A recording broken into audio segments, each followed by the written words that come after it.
plus tickets, plus the title of winning this tournament. Yep, and winning a 1,000-person tournament, I mean, this is basically like GP win, right? This is a GP size event.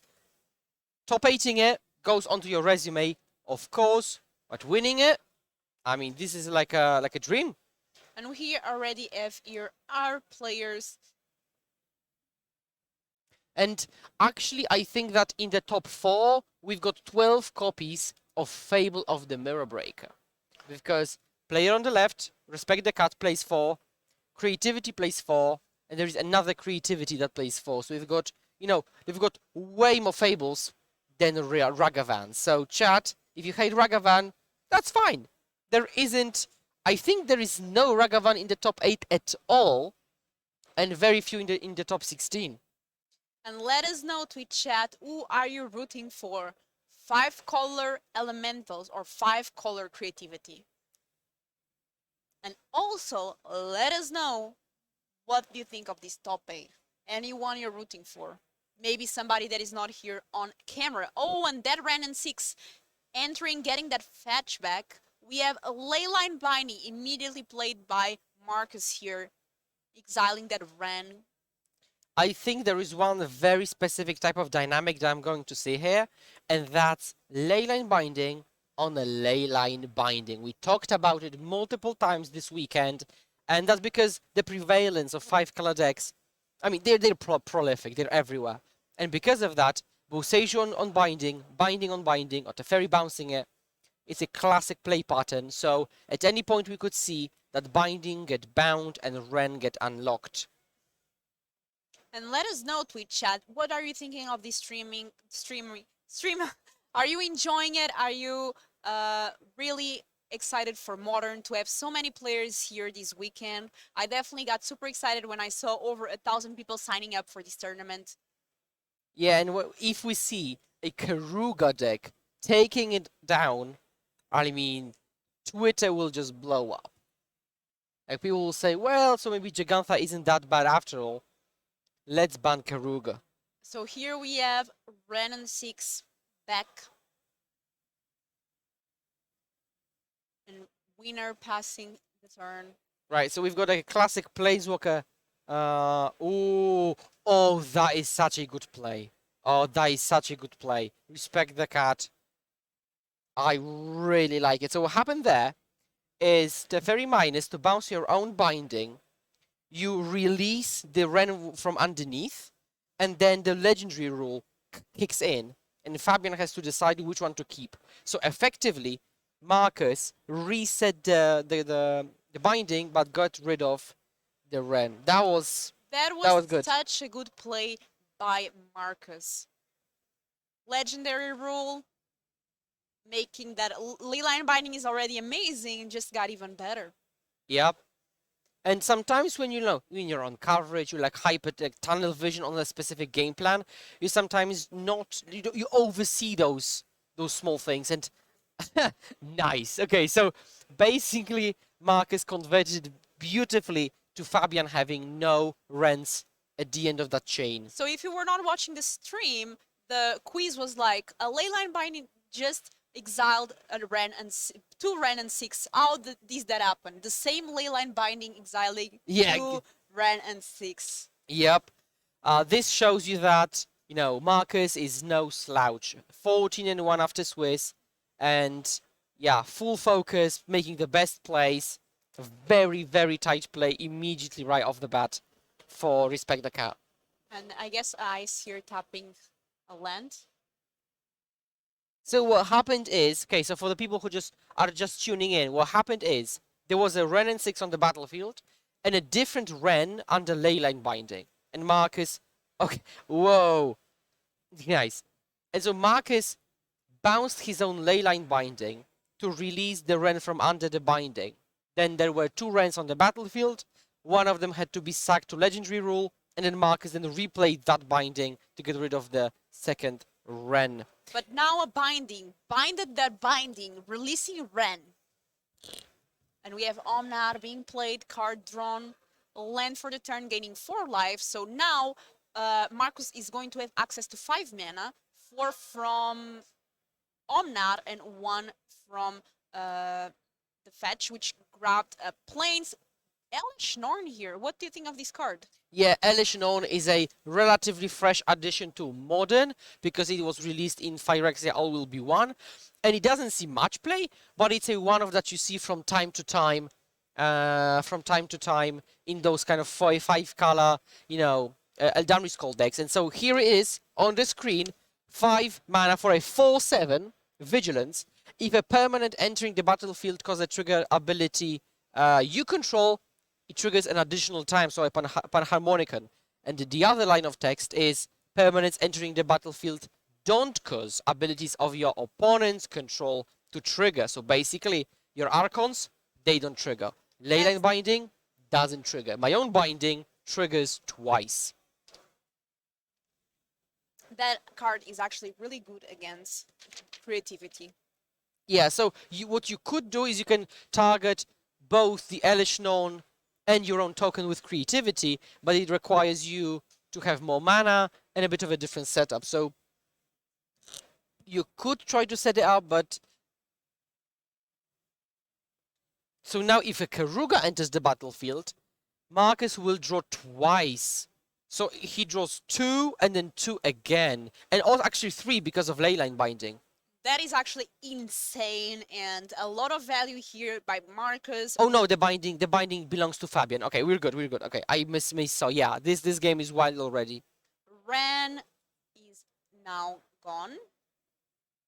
That Omnath took care of it. And I think Marcus has got like what, 7 cards in hand? Like literally a full grip, a 4/7 Elish Known, and Omnath. Okay, actually I think he's cleaning up. He's got 8 cards in hand, he has to clean up. Embarrassment of riches. And here we have Fabian untapping, drawing. And what potentially can get Fabian out of this? Right, I think it's difficult because your best answer is Leyline Binding, but it doesn't trigger under Elish Known, so I'm not even sure Fabian has a way. So Teferi bounce Elish, that's one way to do it, and I'm not sure if there is any other way to do it. So difficult spot. I think Marcus is heavily favored now. Yeah, this game looks going very well for Marcus here. Respect the cat, and in this case, respect this Elish Norn. Teferi. And a scoop there from Fabian. We are going for a game number 2 here. Let's take a look at these player sideboards though, because things will change now. This is open deck list, so they can take a look at each other's deck and sideboard. Yeah, they will literally have the opponent's deck list in front of them. They can look through it and just analyze all the options. And so immediately I see this Marcus list, and Orvar seems like a card is specifically put it against creativity. And can you explain us what happens when the Archon from creativity resolves and makes the opponent discard Orvar? Yeah, so when Archon resolves, it draws you a card, gains you 3 life, and makes the opponent lose a creature from the battlefield or planeswalker, lose life, and discard a card. So you discard Orvar. Orvar lands in the graveyard, and then it triggers, and it can become a copy of any permanent, and becomes a copy of the opponent's Archon. Exactly. And then it now triggers, making probably the creativity player sack their own Archon, hence leaving the other player with an Archon. So this is what could potentially happen this game, but we will see. Now, because of Karuga, there are no tutor effects for 2 mana. And but. And now we have here a look at Fabian Wiener, the 5-color in the creativity deck and sideboard. And what do you think when you see this sideboard? So Fabian knows that there is an Orvar coming. He knows it, right? So what could happen is that he could side in stuff like Thoughtseize to fight it. You can side in Veil to respond to the opponent's Archon's trigger with a Veil. You can side in Emrakul and Iona to maybe just not hit specifically Archon and that way blank it. Or you could play Hallowed Moonlight and just play your own Archon, and then in response to Orvar, Moonlight, which will blank the creature from entering. So there will be a ton of counterplay there. Also, Thoughtseize in the end is a card that might be needed to take care of some of those Teferi, Leyline's Binding. And let's take a look here at our players shuffling the decks. And you can see us now. You also can see the other semi-final. Yeah. I'm very curious how they navigate that, because both players know what the other has, right? And so Marcus has got Orvar, right? Fabian knows about it, so he might side in Moonlight and Veil. But then Marcus can predict that Veil and or Moonlight can be sided in. And so there might be a bit of a guessing game on how to approach that exactly. Those decks sometimes have Eldamri's Call, those kind of creature 4-color decks, to find that Orvar. But this deck doesn't have any Eldamri's Call because it's a Keruga deck. So this Orvar just has to be drawn naturally. So here our players are shuffling in. Keruga is revealed as it is the companion for Marcus here, not playing anything with converted mana cost 2 or 1. So everything has to cost at least 3. And it has to cost, like, technically cost 3. So for example, you've got Dead Gone, which costs either 1 or 3 depending on which mode you cast. You also have Mystical Dispute, that if you're targeting a blue spell, it costs 1, but Yep. the actual cost is 3, so that's another card that sometimes Marcus will be playing, not in this particular matchup maybe. There is Fire Ice, which, no, Fire costs 2, Ice costs 2, but the card Fire Ice technically costs 4, so it fits the restriction. And let us know, tweet chat, who do you think is going to win this game, now that we know that Marcus is 1 game ahead. Anyone still believes that Fabian can steal these 2 games now and Yeah. just grab that win and a spot in the finals?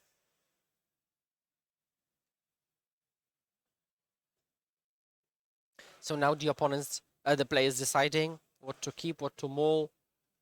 A lot of the times people kind of root for the underdog. So like I see this often when a player loses the first game of a match, then usually people root for that player because it's the underdog. So Yeah, but the question is, who's the underdog here? So is the underdog the person who's down a game? So in this case, Fabian? yeah, yes. Okay.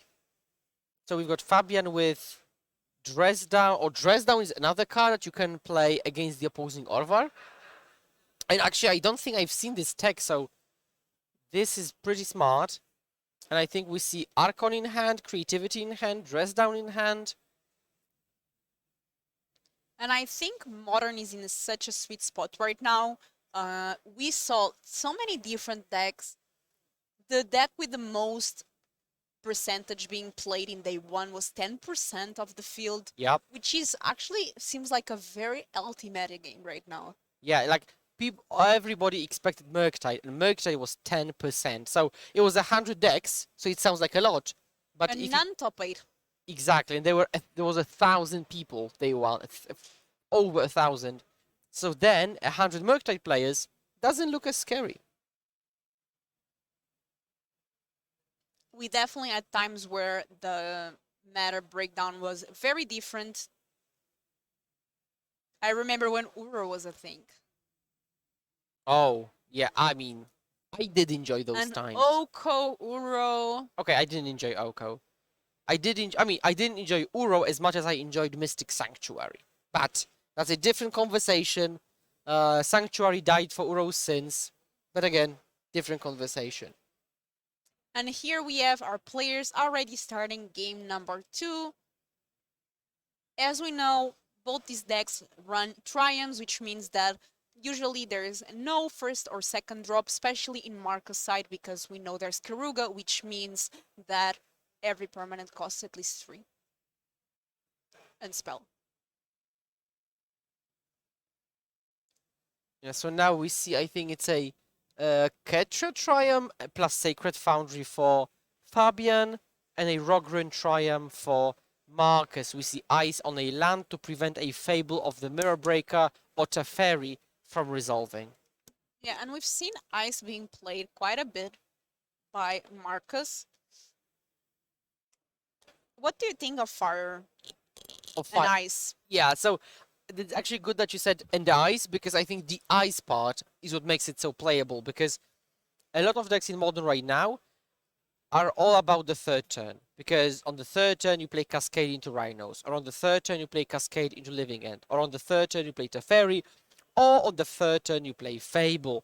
And so icing a land on the third turn in the upkeep is a way to make the opponent unable to do it, while you yourself then untap and do the thing. So time walking the opponent on turn 3 is the main purpose, but you can also tap any blocker, tap a potential attacker. Fire isn't irrelevant. It does come up against creature decks, but as we see now, there aren't that many creature decks, so it's ice time, baby. We saw Marcus play Reason Reef, Fabian played Dress Down. Beginning of Fabian's turn, the Dress Down is gone, and now Marcus is to deal with this Reason Reef plus whatever Marcus has in hand with not that much mana available. So let's see what Fabian gets to do here. By the way, we have an update on the other feature match, on the other semifinal. So it looks like, drum roll, Ben Jones lost game number 1 on the backup feature match, which means that Ben is now down a game against Rhinos. Rhinos. Yeah. Okay, so now we see Dwarven Mine, get a Goblin. I mean, Goblin token, but it's a Dwarf 1/1. Thankfully, the type doesn't really matter. And a stacked hand for Marcus. Like, I think I saw Omnath, Dead Gone, another Reef, like a completely stacked hand.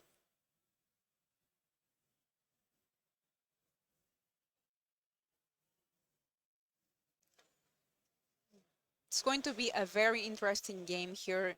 Marcus definitely wanting to keep the lead up, already up a game, wanting to close this as soon as possible to guarantee a spot in the finals. Fetching out basic planes. I think we'll see Omnath come down, and Omnath will not only trigger itself and draw a card, it will also trigger Risen Reef. Yeah, and Omnath is one of those cards that you definitely don't want to resolve. So, Fabian thinking of an answer. I think so.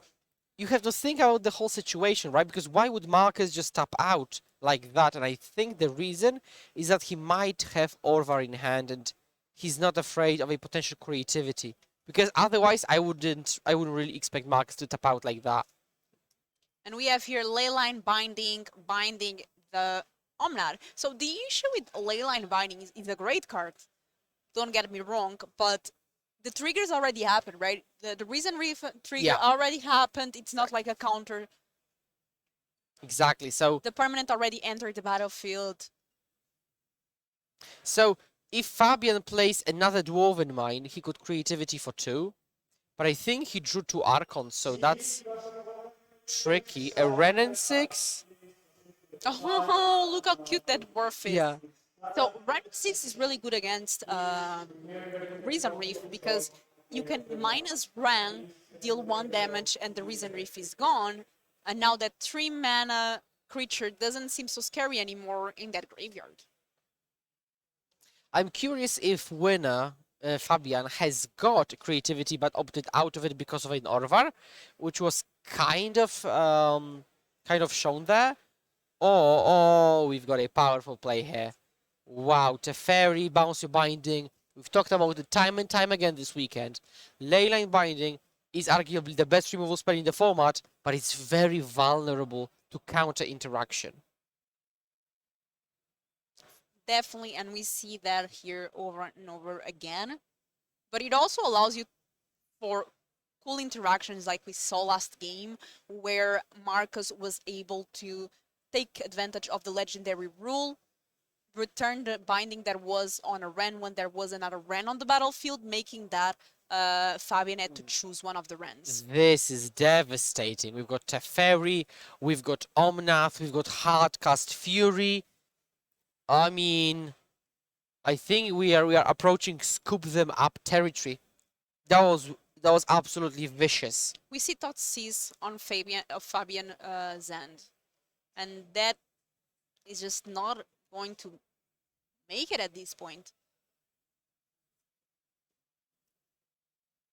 So right now, he might just have to go for it, because otherwise the game isn't getting that much better.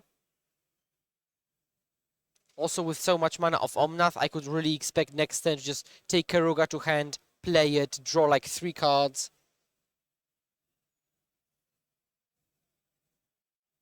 And here Fabian taking time to decide Leyline binding the Fury. Yeah, binding costs 2 because there is no black source. It had to be played main phase because of Teferi. But now again, binding is vulnerable to counter interaction. It can get, for example, Leyline bound as well. It can get Bousejud. So now Fabian down to 13, if my map doesn't fail me.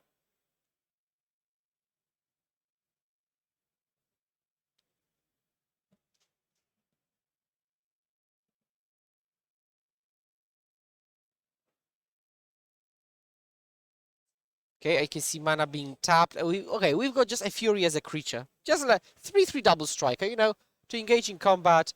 We return Keruga. I see Fire Ice in hand. So while Ice isn't relevant anymore, Fire is, because you can fire a dwarf that's targeted with creativity. Yeah, and here Marcus has so many cards in hand.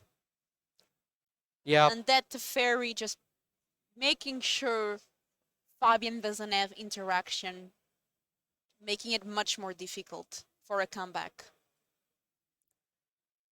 Yep, Fabian has got 4 cards, and the cards are specifically Dress Down, Creativity, Double Archon. You do have a dwarf now, right? The land that gives you a dwarf. So you can try to go for creativity. Yeah, but now you play Dress Down. Oh. So you would creativity into, you know, into a creature that doesn't have any text. That's true. Dress down is still on the battlefield. Yep. So you would have to just pass the turn now. This is a very awkward position. Now there is 6 mana on the field, so there is no Hardcast Archon on the next turn, because that's another thing that could help. So I have Fabian's position really yeah, he's really far behind. And at this point, Fabian needs a miracle to come back out of this one. He does. He creativities anyways. And that does it. That's it. Fire the dwarf. And this game, it looked like an easy game for Marcus here.